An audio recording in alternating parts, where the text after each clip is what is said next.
Hello everyone, আসসালামু আলাইকুম। আশা করি আপনারা সকলে অনেক ভালো আছেন। This is come on from techheadman। নতুন যারা স্মার্টফোন কিনতে চান তারা বছরের এই শেষের দিকে এসে একটা বিভ্রান্তিতে পড়ে যান। আসলে এই মুহূর্তে কোন ফোনটি কিনা ঠিক হবে, কারণ সামনে তো নতুন বছর আসতেছে আর নতুন নতুন ডিজাইন বের হবে। এখন কি ফোন কিনা ঠিক হবে কিনা, এরকম বিভ্রান্তিতে যারা আছে তাদের জন্য আজকের এই ভিডিওটি। আমি আজকে নার্জো 50 এই ফোনটি নিয়ে কথা বলবো ডিটেলসে। তো বছর শেষে এই ফোনটি কিনা ঠিক হবে কিনা, এই ফোনটি কী কী অফার করছে তা জানতে ভিডিওটি শেষ পর্যন্ত দেখুন। আর হ্যাঁ, চ্যানেলে যদি নতুন হয়ে থাকেন তাহলে অবশ্যই সাবস্ক্রাইব করে বেল বাটনটি অন করে দিন। চলুন মূল ভিডিও শুরু করি। মোবাইল ফোনটি কেন কিনবেন সেটা যদি আগে বলে নেই, কারণ ফোনটিতে রয়েছে MediaTek Helio G96 gaming processor এবং 120 Hz রিফ্রেশ রেটের ডিসপ্লে, 6.6 ইঞ্চি 33W ডার্ক চার্জার, সাথে 5000 mAh ব্যাটারি এবং up to 11GB dynamic RAM এবং 50MP রিয়ার ট্রিপল ক্যামেরা, যা এই ফোনকে আকর্ষণীয় করে তুলেছে। এবার আসি হলো আনবক্সিংয়ে। তো আনবক্সিং শুরু করি।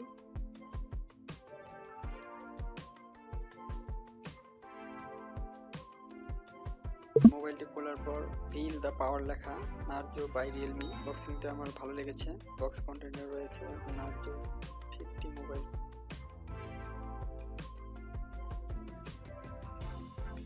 Phone, 33W Dart charger, USB type C কেবল,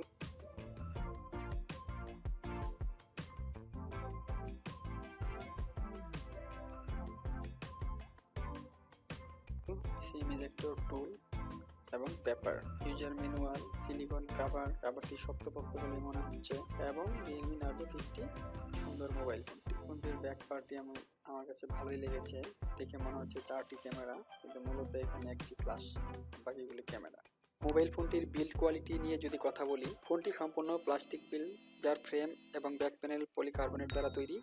এর ব্যাক প্যানেলের ডিজাইনে এক ধরনের টেক্সচার ইউজ করা হয়েছে, সেটি হচ্ছে স্পিড টেক্সচার। ব্যাক প্যানেলটি clean brown, side mounted fingerprint রয়েছে এবং সুন্দর করে নার্জো লেখা রয়েছে, ব্র্যান্ডিং। আমার কাছে ক্যামেরার ডিজাইনটি ভালো লেগেছে। এর থিকনেস 8.5 মিলিমিটার, ওয়েট 194 গ্রাম। কালার, ফোনটি দুটি কালার ভেরিয়েন্টে বাজারে পাবেন। একটি হলো স্পিড ব্লু এবং অন্যটি হলো স্পিড ব্ল্যাক। ডিজাইন, ফোনটির ডিজাইন এবং আউটলুকের কথা যদি বলি তাহলে কোনো রেসিং গেম থেকে ইন্সপায়ার্ড হয়ে এর রিয়ার টেক্সচারের নাম স্পিড টেক্সচার দেওয়া হয়েছে। Button and ports and button সবই ঠিকঠাক পজিশনে রয়েছে। Type C cable, 3.5mm headphone jack সবই রয়েছে। সেকেন্ডারি নয়েজ ক্যান্সেলিং মাইকটি নাই, এটি একটি দুর্বল দিক মনে করি। ফিঙ্গারপ্রিন্ট হিসেবে ফোনটিতে রয়েছে সাইড মাউন্ট ফিঙ্গারপ্রিন্ট, যার টাচ রেসপন্স আমার কাছে একটু স্লো মনে হয়েছে, আর ফোনে সকল ধরনের সেন্সর বিদ্যমান।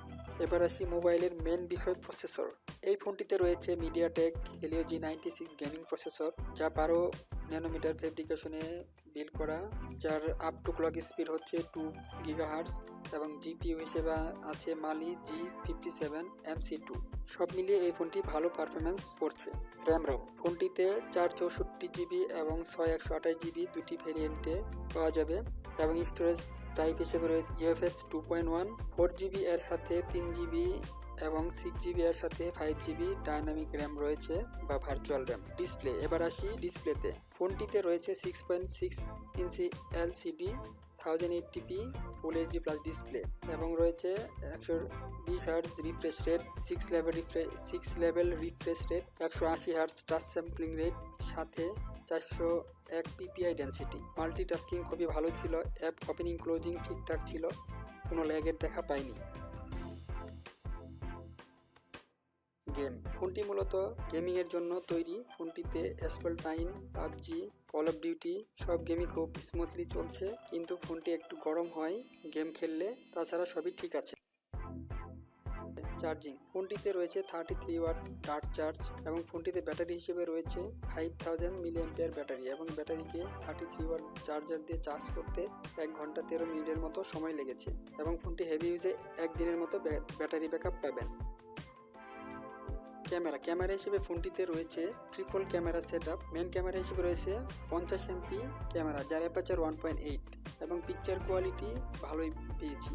বাকি যে দুটি ক্যামেরা রয়েছে 2MP ম্যাক্রো সেন্সর এবং 2MP ডেপথ সেন্সর, সে যদি একটা আল্ট্রা ওয়াইড ক্যামেরা দিত তাহলে খুবই ভালো হতো। এর যে মেন ক্যামেরা সেটি দিয়ে ভিডিও রেকর্ড করা যাবে 30 FPS এ, সর্বোচ্চ 1080pতে। তবে এই ফোনের ক্যামেরা পারফরমেন্স ছিল ডিসেন্ট লেভেলের, যা এই পিকগুলো দেখলেই বোঝা যায়।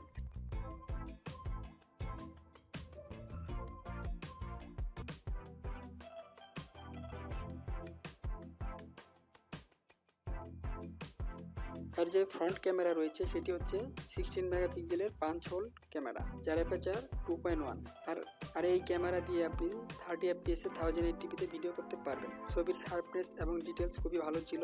সোশ্যাল মিডিয়া রিল টাইপ ছবি পাবেন এবং আউট অফ দ্য বক্স পেয়ে যাবেন Realme UI 2.0 বেস্ট অ্যান্ড্রয়েড 11। কিন্তু নেট কানেকশন দেওয়ার পর Realme UI 3.0 সাথে সাথে লেটেস্ট অ্যান্ড্রয়েড ভার্সন 12 চলে আসছে এবং আমার এই ফোনটি আমি ইউজ করে কোনো ধরনের প্রবলেমে পড়িনি। তার মধ্যে এটি এই বছরের সেরা ফোন। ফোনটির দাম 16,500-র কাছাকাছি। এখন আপনার ইচ্ছা আপনি ফোনটি কিনবেন কি কিনবেন না। আমি চেষ্টা করেছি মোবাইল ফোন সম্পর্কে কিছু টিপস দেওয়ার জন্য, যে যাতে আপনারা একটা ভালো মানের ফোন কিনতে পারেন। যদি কিছু উপকার পেয়ে থাকেন বা যদি ভালো লেগে থাকে তাহলে অবশ্যই লাইক করুন, বন্ধুদের সাথে শেয়ার করতে ভুলবেন না। সো আজ এই পর্যন্ত, দেখা হবে নতুন কোনো ভিডিওতে। আল্লাহ হাফিজ।